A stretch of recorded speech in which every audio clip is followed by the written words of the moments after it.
शाम के समय चिराग अपनी दादी के साथ खिड़की के पास बैठा हुआ था। थोड़ी देर पहले बारिश हुई थी। चिराग आसमान को और पेड़ों की पत्तियों पर पड़ी बूंदों को देख रहा था। चिराग बोला, दादी, ये बारिश की बूंदें कहाँ से आती हैं? दादी मुस्कुराई। अरे वाह, तुम्हें बारिश में इतनी दिलचस्पी कब से हो गई? चिराग, आपने मुझे तारों की कहानी सुनाई थी, लेकिन जब बादल आते हैं तो तारे छिप जाते हैं, फिर बारिश होने लगती है।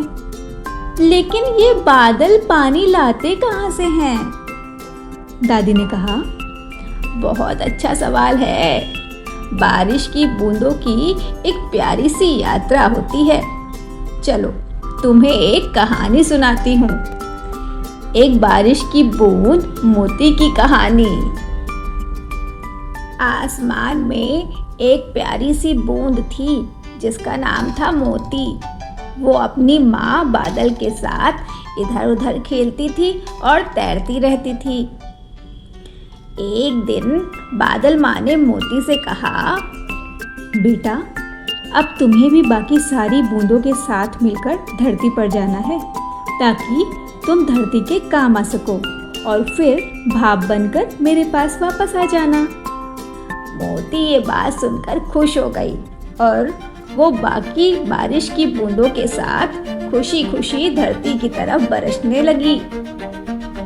तभी एक तेज हवा का झोंका आया और मोती धरती पर गिरने के बजाय एक पेड़ के पत्ते पर गिर गई। फिर मोती पत्ते से फिसलकर पास में बहती हुई नदी में गिर गई और उसके साथ बहने लगी। मोती नदी के पानी में बही जा रही थी और वो डर गई कि वो कहाँ आ गई है। नदी में बहते बहते मोती को एक मछली मिली। उस मछली ने मोती से पूछा, अरे तुम कौन हो और तुम रो क्यों रही हो? मोती ने रोते रोते मछली से कहा, मेरी बादल माँ ने मुझे धरती पर भेजा था, लेकिन मैं गलती से नदी में आ गई और अब मैं खो गई हूँ। मछली ने मोती से कहा, अरे तुम रो मत, तुम अभी भी अपनी बादल माँ के पास वापस जा सकती हो। मोती ने हैरान होकर कहा, सच? लेकिन कैसे? मछली ने कहा, उसके लिए तुम्हें समुद्र तक यात्रा करनी होगी। वहाँ सूरज की किरणें तुम्हें भाप बनाकर तुम्हारी माँ के पास पहुँचा देंगी। मोती को मछली की बात समझ में आ गई और वो शांत हो गई और फिर वो यात्रा करते करते समुद्र में पहुँच गई।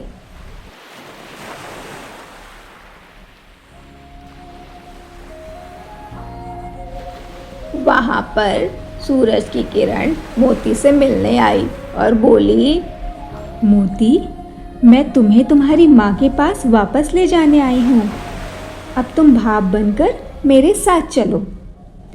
मोती बहुत खुश हो गई और वो भाप बनकर सूरज की किरण के साथ ऊपर जाने लगी।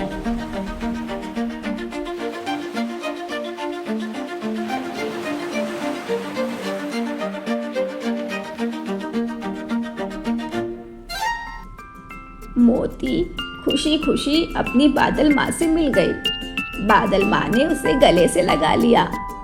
मोती खुश होकर चिल्लाई, माँ, मैं वापस आ गई।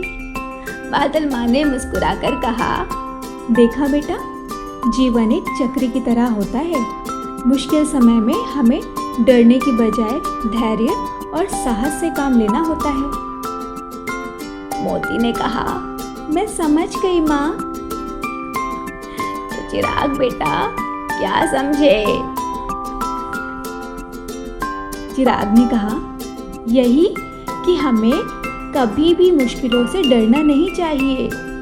दादी बोली, बहुत अच्छे। और ये बताओ बादल पानी कहाँ से लाते हैं? चिराग ने थोड़ा सा सोच कर कहा, जो पानी बादल बरसाते हैं वो धरती पर इकट्ठा हो जाता है, फिर नदियों और समुद्र से होते हुए सूरज की गर्मी से भाप बन जाता है और बादल बनकर फिर से बरस जाता है। अरे ये तो चक्र बन गया, वाटर साइकिल। ओह, तभी मोती की माँ ने उससे कहा था कि जीवन भी एक चक्र की तरह होता है। है ना दादी? अरे वाह, मेरा बच्चा तो बहुत समझदार निकला।